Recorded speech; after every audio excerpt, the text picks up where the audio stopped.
નમસ્કાર. આજે આપણે હરીન્દ્રનાથ ચટ્ટોપાધ્યાયની એક ખૂબ જ સુંદર અને ઊંડી કવિતાના રહસ્યને સમજવાનો પ્રયત્ન કરીશું. આ કવિતા એક એવા ગજબના આધ્યાત્મિક વિરોધાભાસની વાત કરે છે જ્યાં સર્જકનું અંતિમ લક્ષ્ય કંઈક બનાવવાનું નથી પણ પોતે જ એ સર્જન બની જવાનું છે. તો ચાલો આખી વાતની શરૂઆત જ એક સવાલથી કરીએ. જરા વિચારો તો, શું એવું બની શકે કે સર્જનનો અસલી હેતુ કંઈક બનાવવાનો હોય જ નહીં, પણ પોતે જ કંઈક બની જવાનો હોય? આ કવિતા આપણને બસ આ જ વિચારના ઊંડાણમાં લઈ જાય છે. ચાલો કવિતાના પહેલા અને સૌથી પાયાના રૂપકને સમજીએ. આ રૂપક છે કુંભારનું, જે આપણને નિયંત્રણમાંથી સમર્પણ તરફની એક સફર પર લઈ જાય છે, જ્યાં એક સક્રિય સર્જક કેવી રીતે ધીમે ધીમે એક નિષ્ક્રિય સર્જનમાં બદલાઈ જાય છે. કવિ કહે છે, એક જમાનો હતો જ્યારે હું એક કુંભાર હતો અને મને મારી આંગળીઓથી ભીની માટીને આકાર આપવાનો એક અલગ જ ગર્વ મહેસૂસ થતો. પણ હવે મેં કુંભાર બનવાનું છોડી દીધું છે અને માટી બનવાનું શીખી લીધું છે. અહીંયા આ બદલાવ કેટલો મોટો છે એ જુઓ. પહેલાં જ્યારે કુંભાર હતો ત્યારે એની ભૂમિકા ઘડવૈયાની હતી. એની મનોસ્થિતિ હતી અહંકાર અને ગર્વથી ભરેલી, અને એની ક્રિયા હતી આકાર આપવાની. પણ હવે માટી બન્યા પછી એની ભૂમિકા ઘડાવવાની છે, મનોસ્થિતિ સંપૂર્ણ સમર્પણની છે અને ક્રિયા આકાર લેવાની છે. આ છે અહંકારથી જ્ઞાન તરફની સફર. તો પહેલા પરિવર્તનનો સાર શું છે? એ છે નિયંત્રણ કરવાનો ગર્વ છોડી દેવો અને સમર્પણમાં જે ઊંડું જ્ઞાન છુપાયેલું છે એને અપનાવવું. આ વાત સર્જક હોવાના આપણા આખ્યા ખ્યાલને જ પડકારે છે.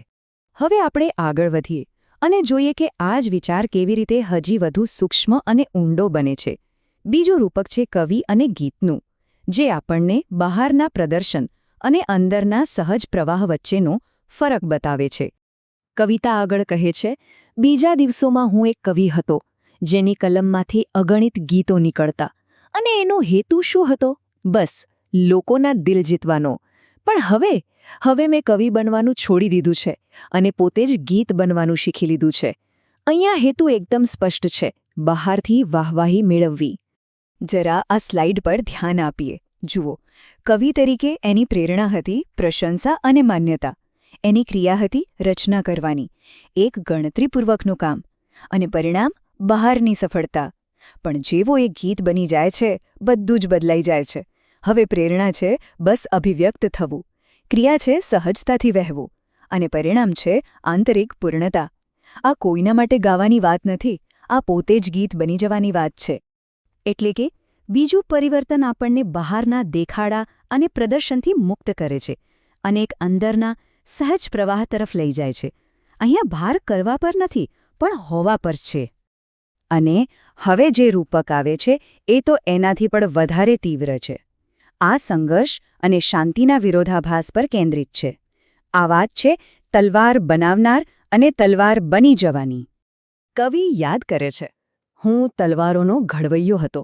એવી તલવારો બનાવતો જે સેંકડો યુદ્ધભૂમિ પર ચમકતી, ઝળહળતી અને દમકતી.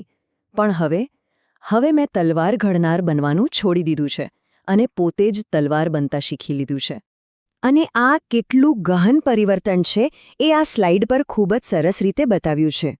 જુઓ, તલવાર બનાવનાર બહારના સંઘર્ષ માટે સાધનો બનાવે છે. એની તલવારો યુદ્ધના ઘોંઘાટમાં ચમકે છે. પણ જ્યારે એ પોતે જ તલવાર બની જાય છે, ત્યારે એ અંદરની સ્થિરતા અને શાંતિનું પ્રતીક બની જાય છે.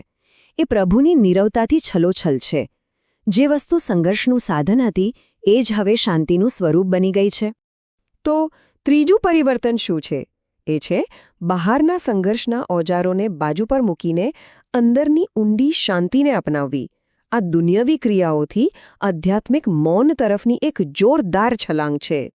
અને હવે આપણે આ સફરના અંતિમ અને સૌથી ગહન પડાવ પર આવી પહોંચ્યા છીએ. આ વાત છે અહંકારના સંપૂર્ણ વિસર્જનની અને પરમાત્મા સાથે એક થઈ જવાની. કવિતા એના શિખર પર પહોંચે છે. એક સમય હતો જ્યારે હું એક સ્વપ્નદ્રષ્ટા હતો, જે ચારે બાજુ નીલમ અને મોતીની એક ઉદ્ધતાઈ ફેંકતો હતો. પણ હવે મેં સ્વપ્નદ્રષ્ટા બનવાનું છોડી દીધું છે અને સ્વપ્ન બનવાનું શીખી લીધું છે. અહીંયા ઉદ્ધતાઈ શબ્દ પર ખાસ ધ્યાન આપવા જેવું છે.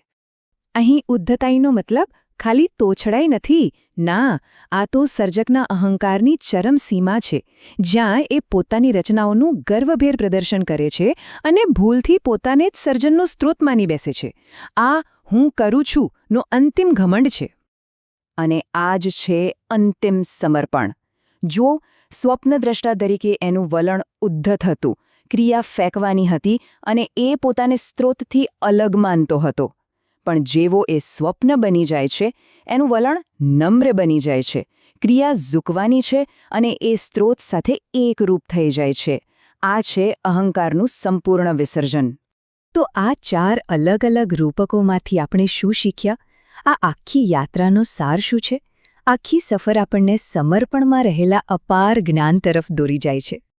આ કવિતા જાણે કે આપણને સમર્પણનું એક 4 પગથિયાનો રસ્તો બતાવી રહી છે. પહેલું પગથિયું, કુંભારની જેમ નિયંત્રણ છોડી દો. બીજું, કવિની જેમ દુનિયા માટે પ્રદર્શન કરવાનું બંધ કરો.